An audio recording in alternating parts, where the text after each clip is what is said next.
So as much as I desired not to be the oddball and not to be pointed out, not to have people say things about me, in the end, these all served me well because I got my PhD and I became a scientist.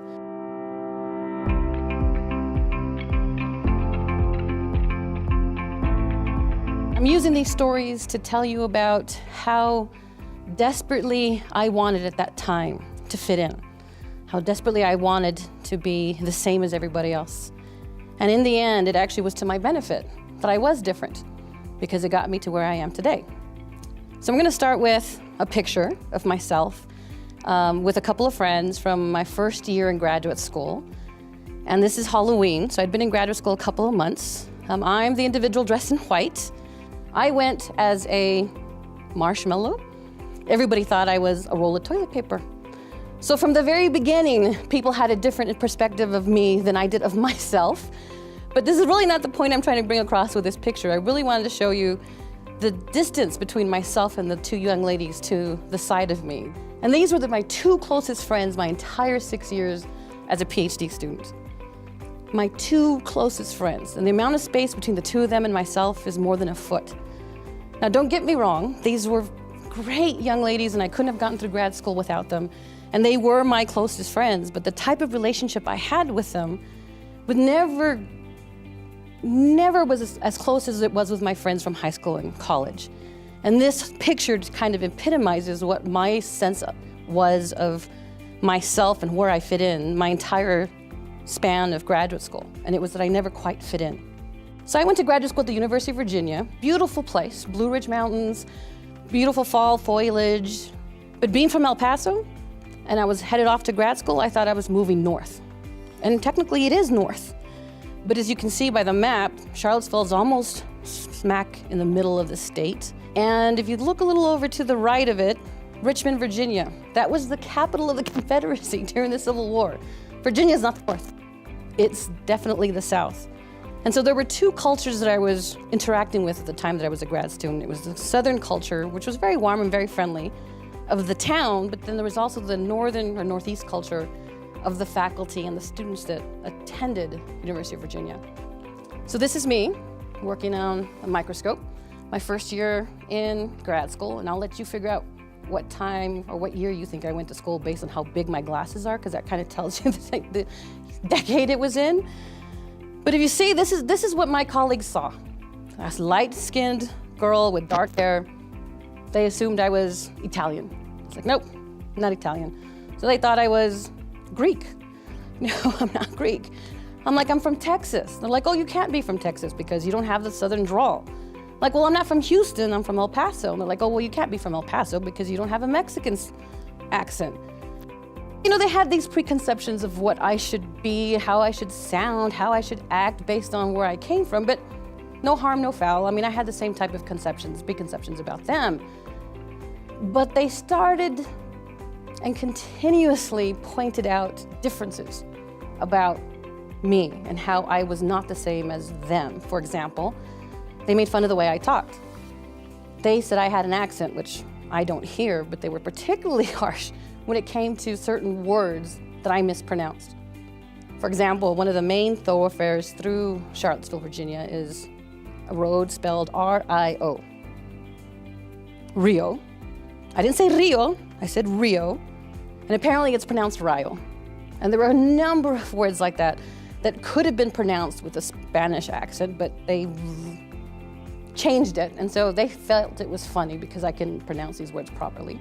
They made fun of the way I moved my hands when I talk. They said that they called me the Texas tornado because I created wind patterns every time I talked because my hands moved so much. They made fun of the way I touched people. And I have a tendency to do that. You know, it's like when you say hello, you kind of pat them on the back or rub them on their shoulder, or if they say something fun, you kind of slap them a little bit. I had a fellow grad student literally yell at me to stop touching him. And so these little differences, which they continuously pointed out, made me feel uncomfortable. So I did whatever I could to try to speak and enunciate very clearly without an accent. And they laid off a little bit, but then there were new items that they seemed to find that they needed to highlight. And it wasn't just students, it was faculty as well. I had a fellowship through the National Institutes of Health, that was intended to increase diversity in science. So they were designated for minority students. And I got paid more money than the other graduate students at UVA. And the word on the street was, well, I got that particular fellowship because I had the right last name. I had a faculty member pull me out of class once, out into the hallway. He was over 6'4", so he was definitely at least a foot taller than me, looking down at me and pointing, "Who do you think you are?" Now, mind you, I was only 22 years old. I had no idea what his issue was. I had no idea what he was having problems with. I just know that I was feeling uncomfortable. I felt completely out of place and wished I could just fall in a hole and be swallowed up. My graduate advisor, my own research mentor, and this was in my second year, handed back to me a draft of my dissertation proposal. He was bleeding. He was red. He edited it extensively. I don't know what he saw. I don't know what he thought, but he slapped his hands down on the table and he looked at me and he said, "Oh, don't worry about it. It's a well-known fact. Hispanics don't write well." So I was getting these messages from my own mentor, from fellow students, from other faculty. Again, I couldn't wish hard enough to be unseen. And I did all I could so that that could happen. And it wasn't until I was well out of grad school, looking back on those particular 2 years, and it was rough enough being away from home. But I realized what made my comrades, colleagues, fellow students, mentors, say these types of things was because I made them uncomfortable. But it wasn't just those things. I realized that it wasn't just these little personal movements or accents or whatever. It was also, I had a certain sense of how I did things, how type of pride I carried, the sense of community I had. And it turns out, at least I think, it's because of where I came from. I'm from the frontera. And not only did I have these little characteristics that I've pointed out, I also had additional ones that I took with me. One of them was, as I said, that sense of community. My entire family was involved in the process of me moving from El Paso to Virginia. My parents couldn't afford it, so my tios actually put a pot of money together so they could actually pay for my airfare and pay for my car to move to Virginia. And my grandfather would send me care packages. He'd always send me these FedEx packages on dry ice with frijoles that my grandmother made, tortillas, and chorizo. Because for the life of me, I couldn't find pinto beans in Charlottesville. You could find kidney beans, could not find pinto beans. So it was this sense of family that I had, in which I talked about a lot, that I think was an asset to me in helping me survive grad school, but it was part of the package of who I was and made everyone else feel uncomfortable. The other thing that I think that I carried as an advantage, again, having grown up on the border, is a sense of work ethic. Now, my friends worked hard, but there was just something about the kind of hours we put in that was distinctly different between me and them. So for example, we would have exams, and we tend to have them all in 1 week, kind of like you do in college. And we'd get out midday, and my friends would all go home to take naps, and I would go back upstairs to finish an experiment. They'd go out on Friday evenings, and I wanted to make sure my experiments were done. They would go off to the beach on Saturdays, and I would go into the lab. And I ended up publishing first. I ended up being one of the first graduates, and I'm the only one still in academia.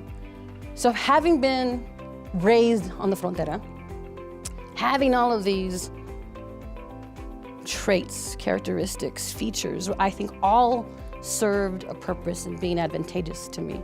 So as much as I desired not to be the oddball and not to be pointed out, not to have people say things about me, in the end, these all served me well because I got my PhD and I became a scientist. I was able to land my very first job and have been here ever since at UTEP. I have mentored a number of amazing students. I've had the honor of actually being able to see them fulfill their potential. I have been able to travel the country. I have served on study sections and review panels that have paid me to review other programs across the country that develop training and mentoring support mechanisms for diverse students. I got to spend a sabbatical. I spent a whole year in Santa Cruz, California, getting to serve as the executive director for a nonprofit organization. Again, all of this is because Those 2 years in which I didn't want to be different, but I was, got me through my PhD and into the career that I have now. And I've been here at UTEP now for we're going on 20 years here pretty soon. And so when I look back at it and how much I wished and desired not to be who I was, I'm very fortunate that I didn't get my wish, because as Dr. Seuss says, why be different when you were born to stand out? So what I want to pledge to you, what I would like you to think about, is that you are here on the Frontera, and you have a unique and specific item that makes you different, and that's that you're here at UTEP. You have a distinct advantage over a lot of students across the US because of the fact that you're here.